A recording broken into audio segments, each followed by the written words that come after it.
Hello everyone and welcome to my channel. I'm Jada Bailey, the Mindful Mage, and I will be recording in my bathroom indefinitely until all my furniture finally arrives and I can get my new home in working order.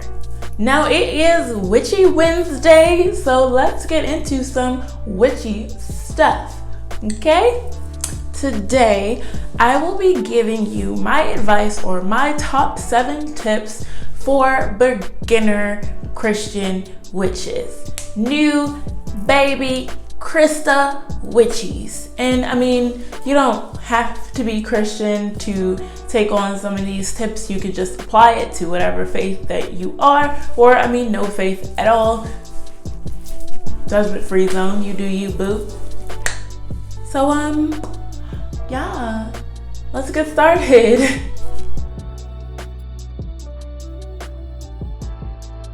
My first tip would be to pinpoint exactly what brought you here. Like, what led you to want to be a witch? What drew you in the first place?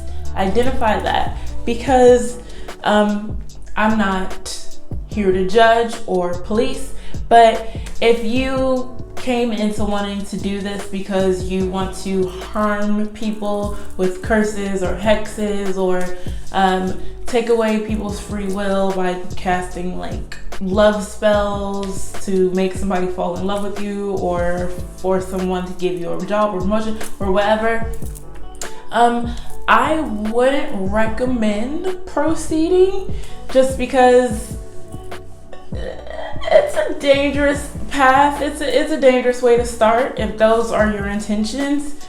And I just want you to be aware that when you're practicing witchcraft, you're working with energies, and well, the energy that you put out there has a way of finding itself back to you times 3. You don't really want to risk messing with the delicate balance of energies that is difficult to comprehend even for myself. Or maybe you do. Again, to each his own, completely up to you.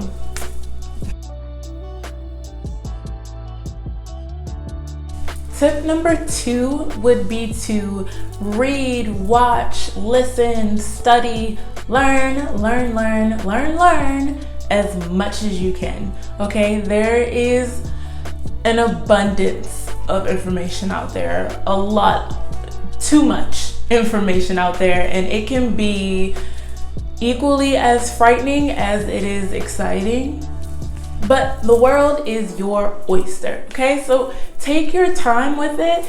With the learning process, there really is no rush. You'll never get to a point where you're like, okay, I've learned everything that I'm ever going to need to know and I'm good now. Like, no, that's not how it works. You're literally going to be learning and growing and figuring out new things almost every day of your life until the day you die. And that's really no different with witchcraft. Watch some YouTube videos, go to the library, get some books, or Amazon. Do people even go to the library anymore? I don't know. Go to Amazon, get some books, go on Facebook, find like a group of like-minded, I'm in a Christian witch group on Facebook. So like, you have plenty of many resources. Use them all, take your time, and have fun with it. Tip number 3, and one that I think is very important to maintain your own sanity. Understand that no matter what you do in life, for work or for pleasure or for hobbies, really, no matter what you do, there are always going to be people out there that don't agree with you. They will not agree with your lifestyle, with the way you think, with the way you worship, with the way you do anything, and that is okay. Very many, if not most, Christians will tell you that you can't be a Christian and be a witch. And I mean, there are even Wiccans and some witches that'll tell you in a not so nice way, unfortunately, that you can't be Christian and be a witch. Just, rise above the path that they chose to take, and like, be kind. Faith and religion bashing are just absolutely not okay, like, at all, in any way, shape, or form.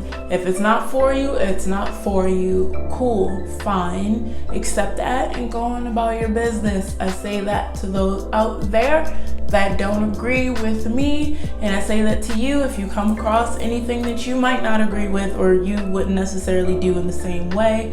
Just keep an open mind. Especially, you're really going to need one on this journey, so keep an open mind. Just understand that people don't always do things the same way. They don't believe the same things that you do. People are raised differently. There's cultural differences. There's just a million different things that set us apart. And I mean, history will show you thousands and thousands, if not millions, of people that died needlessly because people couldn't just agree to disagree.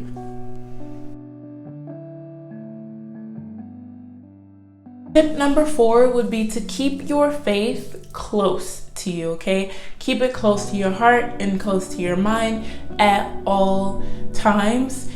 It's not always going to be sunshine and rainbows. You will have dark days. You will have scary days. You will have moments where you're confused and nothing makes sense and you're questioning everything you thought you ever knew, and that's okay. It's better than okay, really. That's a good thing. Ask your questions, seek your answers, pray, have a coming to Jesus moment or a few of them if you need to. Study up on your faith, study up on your religion, the roots of it, the history of it, the meaning of it, the purpose of it. Study up on the knowledge or information that is both commonly known and easy to find, and also hidden and not so easy to discover. You want to learn all of these things because the more you know about your faith, the more you understand it, the easier it'll be to keep it with you while you're on this journey, because you will have moments where it feels like what you're doing and what you've been taught or your faith, those things don't coincide. They can't coincide. And I assure you that's not the case as far as Christianity is concerned. Anyway, I can't speak for every religion because I don't know very much about every religion. But yeah, the more you know and understand about your own faith, the better off you'll be along this journey. Tip number 5, okay? And this is a good one, and it will save you some money also. Do not, I repeat, do not go crazy on buying all of the things that you see on YouTube or Pinterest or anywhere else that you feel like you need in order to be a proper witch, whatever that even means. All you really need to begin your practice is yourself. When you're doing your spell work or anything of that matter, you'll also want to call on your deity if you have one. And I'm assuming for most of you, if you're watching this video, you do have one, and that deity would be Jesus Christ and or the divine feminine Holy Spirit. But anywho, call on your deity because if you are the only battery that you're using to power up and charge your spell work, you are going to be exhausted very quickly and very thoroughly. So yourself and at least your higher power. Now, yeah, I'm fully aware that part of the fun is using all the little tiddly bits, the herbs and crystals and potions and wands and all that fun stuff. So if you do really want to incorporate those things into your practice, into your spell work, I would recommend, just to save yourself some time and money to start with, use the things that you probably already have in your household. Salt, water, glass jars and bottles, dried herbs, candles, flowers, plants maybe, whatever you already have on hand, especially your journal and a notebook, you'll be needing that as well. And then if you want to buy more stuff, I would say the essentials, like the bare necessities. Grab some more candles in a variety of different colors for your candle magic, and you can get them super cheap from like Walmart or the dollar store, sometimes even the grocery store. Grab like a cloth or a box that you can use as an altar for like a safe space or a sacred place where you want to practice your craft or do your spell work. Grab some crystal essentials or some essential crystals. I think like clear quartz, definitely. That's like a all about crystal. You can use it just for pretty much everything. Amethyst, rose quartz, some protection crystals like black obsidian or black tourmaline, things of that nature, but don't go overboard. Yeah, so just take your time with that and don't go crazy. Save yourself some money, okay? Tip number 6, write it all down, okay? Write it all down. Starting your grimoire or book of shadows can be something that is really exciting to a lot of newbie witches, and also something that's a super daunting task. So don't worry too much about that just yet. Instead, grab a notebook or a journal that most people already have quite a few of just lying around the house. Grab one of those. And write everything down in there. You can keep it organized with highlighters and colorful sticky notes.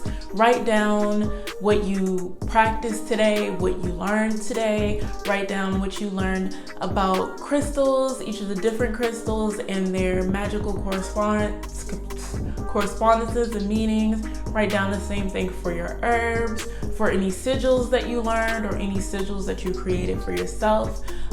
Write down your prayers, write down what you learn about your faith and how it coincides with your practice. Write it all down, okay?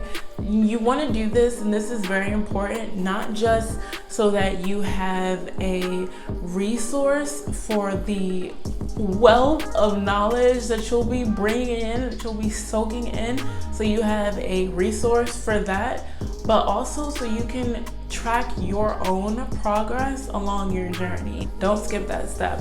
Trust me. You might feel like you can remember it all, but it's so much. So write it all down. Last but not least, tip number 7. Okay, do not take yourself too seriously. Not so much so that you completely forget to enjoy this journey. Many people, they get frantic and intimidated and become overwhelmed just by the sheer amount of information that is out there that you feel like you have to learn. As I mentioned earlier, you'll be learning and growing and expanding your knowledge until the day you die. So there is no rush. Take your time. I promise you'll have so much more fun if you do. Enjoy it, okay? You can set small goals for yourself, like pat yourself on the back, reward yourself for your progress, celebrate your victories, but also celebrate your failures, because it may not have worked out for you this time, but at the very least you learn what not to do next time. Celebrate that. And please don't think or believe that if you're not doing major spells on a daily basis that you're not a real witch. You can't consider yourself a witch, because that's bull poop, okay? Just try to set like a daily routine for yourself, something small that you'll enjoy. It can be something like stirring your morning cup of coffee 3 times in a clockwise motion while you say your daily affirmation to yourself or out loud. It can be something like carrying around your favorite crystal and just grabbing it or holding on to it whenever you need an added boost of whatever energy that crystal provides. Find a moment for these things in each one of your days, and you'll never lose touch. You'll never fall out of the practice. Please remember, love, that it's not a race. It's not a marathon. It's definitely not competition. You are embarking on a journey here, and it's not even about the destination or where you'll end up. It's about enjoying every step of the way, every good day and every bad day, and learning as you go, learning as you grow, always being mindful, being grateful, being humble and patient and kind. I really hope you guys enjoyed this video. If you did, please don't forget to like and subscribe if you haven't already, and I will see you guys next week. Bye.